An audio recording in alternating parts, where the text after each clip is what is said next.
숲에서 길을 잃고 헤매다가 갑자기 푸르스름한 검은색 손가락이 밑에서 튀어나오는 것을 본다면 당황하지 마세요. 아마 죽은 자의 손가락으로 알려진 버섯의 일종인 자일라리아 폴리모르파일 거예요. 정말 잘 어울리는 이름이에요. 이 버섯은 4개에서 5개씩 무리를 지어 자라며 충분히 자라면 검게 변하고 구부러집니다. 푸르스름한 손톱은 포자가 있는 주머니로 어린 버섯에만 존재하며 나중에 단계에서는 떨어져 나가고 균이 균일하게 어두워집니다. 자일라리아는 이미 썩기 시작한 나무 구루터기와 병든 나무에서 자라며 나무의 즙을 먹고 나머지는 박테리아에 맡깁니다. 완전히 무해한 식물이에요. 할로윈 장식으로는 활용하기 좋겠지만 식용은 불가능해요. 그리고 문어 대곰보 버섯까지 추가한다면 여러분의 할로윈 파티는 심장마비를 일으키기에 충분할 거예요. 문어 대곰보 버섯 역시 곰팡이이지만 자일라리아가 인간의 모습을 약간 유지하고 있다면 이 곰팡이는 다른 차원의 무언가, 말로 표현할 수 없는 공포의 존재처럼 보여요.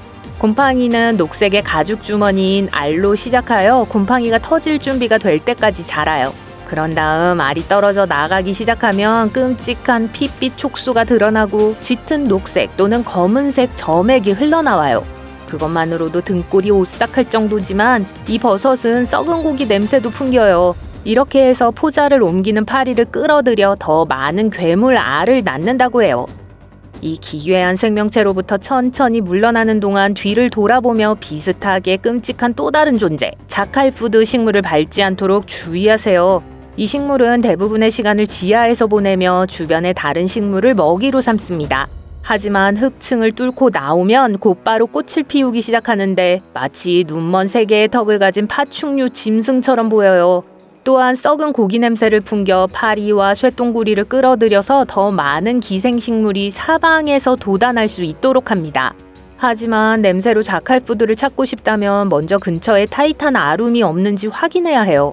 타이탄 아룸은 무섭게 보이진 않지만 장엄한 자태를 뽐내는 거대한 녹색 꽃으로 뒷발로선 불꽃만큼이나 큰 3m 높이까지 자라요. 하지만 강력한 썩은 냄새를 내뿜기 때문에 그 아름다움에 오래 감탄하지 못할 거예요. 사람들은 특유의 악취를 들이마시지 않기 위해 코를 가리겠지만 파리와 다른 곤충들은 이 냄새를 좋아하고 식물의 수분을 돕습니다. 이 관목은 냄새로 당신을 놀라게 하지 않겠지만 그 안에는 다른 비밀이 숨겨져 있습니다. 피크난드라 아쿠미나타는 무해해 보이지만 중독의 대명사입니다. 남태평양의 뉴칼레도니아에서 자라는 이 나무는 이상한 작용을 해요. 나무 껍질을 자르면 밝은 청록색 라텍스 피를 흘리기 시작해요. 이 라텍스의 문제는 대부분의 식물의 극미량으로도 독이 될 수 있는 금속인 니켈을 최대 25%까지 함유한다는 점이에요. 악취와 독이 가득한 악몽으로부터 비명을 지르며 도망쳐도 이해하겠지만 나무에도 귀가 있어서 여러분의 비명소리를 들을 수 있을지도 몰라요. 사람의 귀와 똑같이 생긴 젤라틴 균류인 오리쿨라리아를 만나보세요. 이 귀는 나무에서 자라며 나무를 먹이로 삼습니다. 다 자란 균류는 마치 나무줄기에 붙어있는 귀처럼 보여요. 하지만 자세히 살펴보면 반투명하다는 걸 알 수 있어요. 처음엔 겁이 날 수도 있지만 실제로는 그렇게 나쁘지 않으며 먹어도 안전해요. 귀수프 드실 분. 여기 신체 부위를 닮은 곰팡이가 하나 더 있어요. 출혈 치아 곰팡이는 짐작하셨겠지만 치아처럼 생겼습니다. 하지만 이 이빨은 다소 소름 끼치는데 하얀 젤리 같은 덩어리에서 핏빛 액체가 흘러나오기 때문이에요. 하지만 그 이름과 모습에 속지 마세요. 이 버섯은 포자가 자라는 피부에 이빨 같은 돌기 때문에 이런 이름이 붙여졌으며 이 액체는 여러 면에서 나무 수액과 비슷합니다. 곰팡이는 토양에서 물을 너무 많이 섭취하면 수액을 분비하는데 그 목적은 아직 아무도 모릅니다. 먹어도 될까요? 독은 없지만 맛이 정말 나빠요. 별명이 또 하나 있는데 어떤 사람들은 딸기와 크림이라고 부릅니다. 가장 오해의 소지가 있는 별명임에 틀림없어요.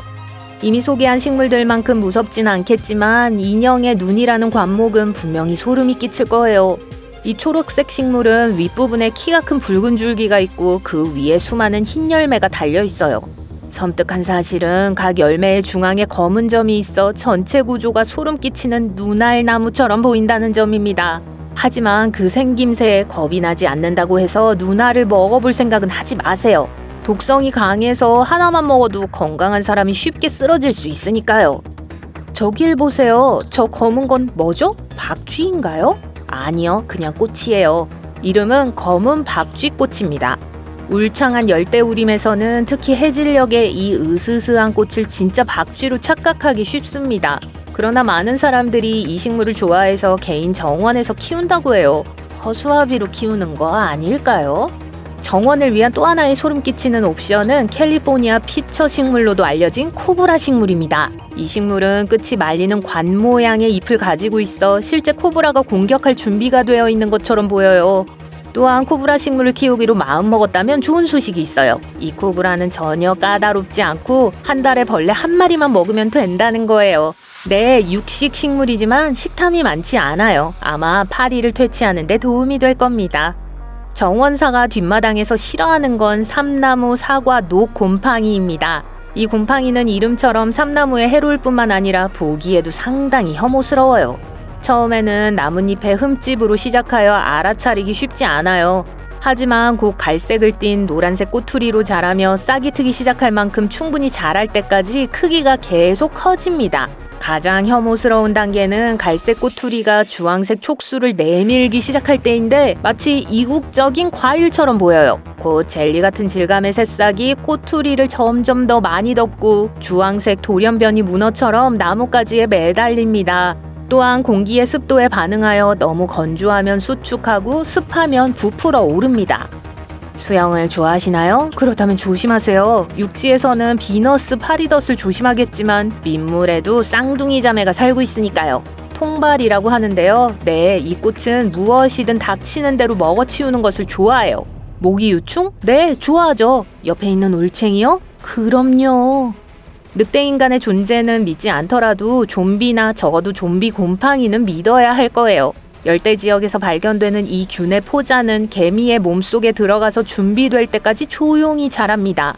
처음에 개미는 평소와 같이 일상을 보내지만 하루나 이틀이 지나면 몸이 불편해지기 시작해요. 그 안에 있는 포자가 개미를 조종하고 개미는 숲 바닥에서 25cm 높이까지 올라갑니다. 곰팡이는 이곳을 가장 좋아하고 다음 포자를 내보낼 수 있어요. 개미의 등딱지를 뚫고 포자가 든 날카로운 바늘이 아래로 내려와 아무것도 모르는 다른 작은 일꾼의 머리에 쏘아댑니다.